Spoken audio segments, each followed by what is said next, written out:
जिला प्रशासन का बाढ़ राहत शिविर, और ये आप देख सकते हैं हम हायाघाट के स्टेशन एवं आसपास के बांधों का निरीक्षण करने के बाद पहुंचे हैं राजकीय उच्च मध्य विद्यालय अकराहा उत्तरी, हायाघाट प्रखंड का ही है।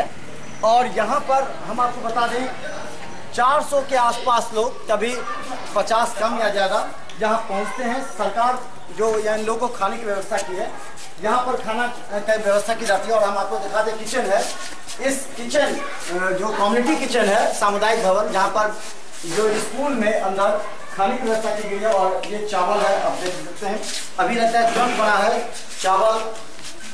ये और आप लोग क्या क्या बनाते हैं?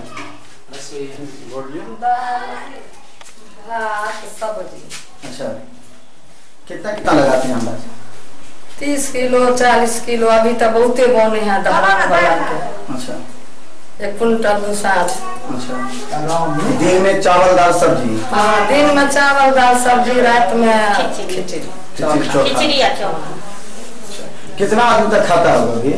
लगभग 400-500 अंदर खाता है सर। हाँ। आप लोग कोई दिक्कत नहीं होता आप लोग बनाने में? कोई दिक्कत तो नहीं है सर, सब तो मन खिया दे छी खटत खटत। कितना आदमी है आप लोग बनाते हैं? 4 आदमी बनाते हैं। हाँ। तो चले अभी बताते हैं इसमें क्या चलाए हुए हैं आप लोग?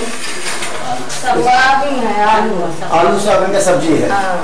हम बता दें अभी आलू सोयाबीन का सब्जी और चावल यहाँ पर है बाढ़ पीड़ितों के लिए। और बाढ़ पीड़ितों की व्यवस्था के लिए हालांकि जिलाधिकारी ने कई जगह खुद जाकर के टेस्ट करके इसकी जो क्वालिटी है, खाने की गुणवत्ता, उसको प्रूव करने का प्रयास किया है, संतोष भी जाहिर किया है। 2 दिन पूर्व Darbhanga commissioner R.K. Khandelwal, DM एवं SSP ने कई जगह राहत केंद्रों का निरीक्षण किया। हालांकि संतोष जाहिर किया, लेकिन कई जगह गुणवत्ता को लेकर के, साफ सफाई को लेकर के कमिश्नर ने प्रश्न भी उठाए और कहा वहाँ के शिक्षकों को कि यहाँ साफ सफाई होना आवश्यक है। हमारे साथ कुछ ये क्या क्या कितने किस तरह सुबह से प्रबंध करते हैं आप लोग? देखिए, यहाँ जब से बाढ़ ग्रस्त क्षेत्र में जो है, यहाँ जो है आदेश हुआ है, तब से जो है हम लोग जो है यहाँ सुबह से लगे रहते हैं। सुबह से आते हैं और यहाँ शाम में जाते हैं, रात्रि में जाते हैं। और जितने भी इधर बाढ़ग्रस्त क्षेत्र के लोग हैं, सभी आकर के यहाँ जो है शाम में भी और दिन में भी भोजन करते हैं। यहाँ पर कुछ समय बाद जो है पूरा भर जाएगा और वहाँ बच्चे हो, बूढ़े हो या जवान हो, सभी जितने बाढ़ग्रस्त हैं आकर के जो है भोजन करते हैं यहाँ। अच्छा, ये बताइए कि इन लोगों को किस तरह, कितने आदमी परोसते हैं? परोसने के लिए कौन लोग रहता है? देखिए, यहाँ के जो समाज के लोग हैं वो लोग भी रहते हैं, हम सभी शिक्षक भी रहते हैं, हमारी रसोईया है वो रहती है, और सब कोई मिल के जो है हम लोग जो है परोसते भी हैं, खिलाते हैं, एकदम लोग जाते हैं यहाँ से खा करके। हाँ, आया जा सर। हम बता दें कि यहाँ कम्युनिटी किचन पर खाना तैयार हो रहा है, बस कुछ ही देर के बाद, यानी अगर कहें तो 12-1 बजे यहाँ आसपास के गांव के 400 के आसपास लोग आते हैं और यहाँ आकर के भोजन करते हैं। यहाँ के गांव के लोग भी परोसते हैं, टीचर हैं, सभी मिलकर परोसते हैं। यहाँ पर जो व्यवस्था करते हैं, पानी कहाँ से आते हैं? मेरे कैंपस में पानी का व्यवस्था है सर, चापाकल है, 3 चापाकल है, बिल्कुल चालू अवस्था में है। वहाँ से हमारे चापाकल से पानी लाए जाते हैं रसोईया में। अच्छा, साफ सफाई पर किस तरह के ध्यान दें आप? सब तो ब्लीचिंग पाउडर का छिड़काव करवा रहे हैं या नहीं है? एकदम निश्चित रूप से करा रहे हैं सर, देख लिया जाए, ब्लीचिंग जो छिड़काए हुए हैं उसका मुआयना कर लिया जाए। अच्छा, जितने लोग खाते हैं उसका पैमाना क्या है? क्योंकि कई जगह भ्रष्टाचार की बात होती है, तो ये तय किया जाता है। सरकार इस बार कर चुकी है, प्रशासन भी कर चुका है, कितना भी धरना प्रदर्शन करे लेकिन इस बार पैसा उस पीड़ित के अकाउंट में ही जाएगा।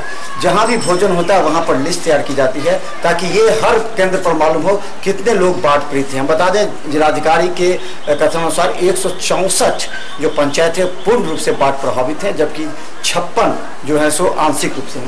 तो ये आपको किस में आता है, पूर्ण या आंशिक में आता है? ये पूर्णतः यानी कि हमारे क्षेत्र जो है पूर्णतः यानी कि बाढ़ग्रस्त क्षेत्र है। तो कितने लोग आते हैं यहाँ पर औसतन और उनका किस तरह हिसाब रखते हैं? यहाँ पर सर हम लोग प्रत्येक बच्चे को 200 ग्राम के हिसाब से रखे हुए हैं और पुरुष को सुबह और शाम मिला के यानी कि 500 ग्राम का टारगेट रखे हुए हैं कि प्रत्येक आदमी को भोजन के लिए हम लोग ये करें। तो फिर उन लोगों का हिसाब कैसे रखें, कौन लोग कितने लोग खाए नहीं खाए, सारे हिसाब से रखे नाम रहता होगा क्या क्या? नाम रखे हुए हैं, नाम से बच्चे का उम्र है और गार्जियन है, उससे हम लोग उसका आकलन करते हैं। अच्छा, कुछ ऐसे भी लोग हैं जो अब नहीं चाहते हैं शिविर में जाके खाना, जो कुछ अपने गांव के सम्रांत कहे जाते हैं, क्या ऐसे भी लोग हैं जो नहीं चाहते हैं खाना? या कुछ लोग ऐसे हैं कि खाना नहीं चाहते लेकिन ले जाना चाहते हैं, बना हुआ पका हुआ भोजन ले जाते हैं, ले जाते हैं। तो चले हम बता दें, अकराहा जो ये उत्तरी है जहाँ पर हम हैं, और यहाँ पर कुछ ही देर के बाद यहाँ लोग आएंगे और यहाँ पर एक लंबा सिलसिला 400 आदमी के खाने का चलेगा। और इसके बाद जो यहाँ जो आप देख सकते हैं जो रसोइया हैं वो पूरी तरह तैयार हैं, सुबह से लेकर शाम तक मेहनत करके काम करें ताकि बाढ़ पीड़ितों को हर संभव मदद मिल सके और जो प्रशासन और सरकार का जो दृढ़ निश्चय है वो हो सके। खासकर बाढ़ पीड़ितों के लिए जो अभी समस्या है वो खाने की समस्या है, उसके बाद उनके अकाउंट में पैसा लगेगा। लेकिन 1 महीना तक जो सरकार ने घोषणा की है कि हर संबंधित विद्यालय में, मध्य विद्यालय में ही किचन कम्युनिटी किचन सेंटर बनाया जाएगा और उस सेंटर पर वहाँ कार्य करेगा। 323 कम्युनिटी किचन सेंटर अभी पूरे जिले में कार्य करेंगे। चलिए हम आपको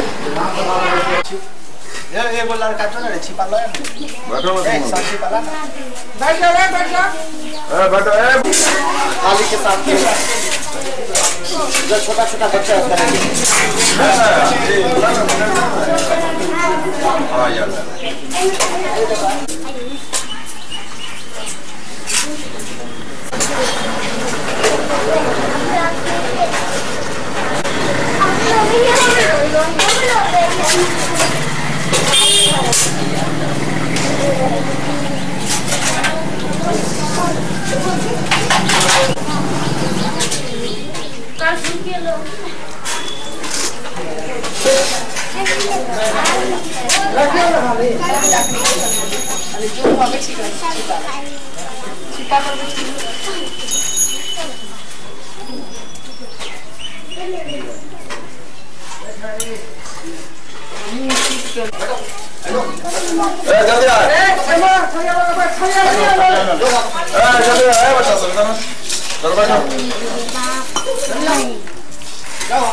पूरा फलिया ले लो ना, पूरा फलिया उधर बैठे जाके पूरा लगाइए।